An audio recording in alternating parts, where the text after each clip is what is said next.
में करा के विवाद, चाहताड़े कोयल जिला भभुआ मेरा जलने वाले स्वाहा। हमनी के बीच में करा के विवाद, चाहताड़े कोयल जिला भभुआ पर आज तो जाह दिन हाथवा उड़ जाए। तो ये गाना मैं सिंगर नहीं हूँ, मैं फ्री गाना गाता हूँ, आप लोग समझ सकते हैं गाना।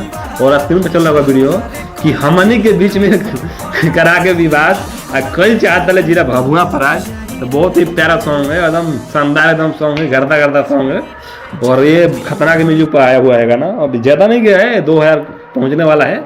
और ये गाना भी एकदम गर्दा गर्दा, मैं स्क्रीन पे चला रहा हूँ वीडियो आप लोगों को। तो इस गाने को भी आप लोग जाइए, और इस खतरनाक म्यूजिक पर ये गाना है कि हमनी के बीच में करा के विवाद, कल चाहता है जिला भभुआ पर आज। तो देख रहे हैं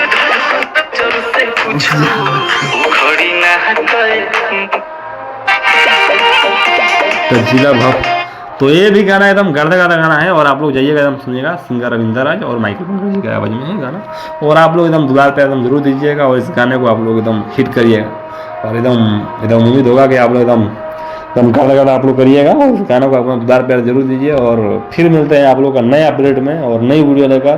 तो इस वीडियो को आप लोग ज़्यादा से ज़्यादा शेयर कीजिएगा, और लाइक कीजिएगा, सब्सक्राइब कीजिएगा भगवान इस वीडियो को, और शेयर कीजिएगा। फिर मिलते हैं नए वीडियो में।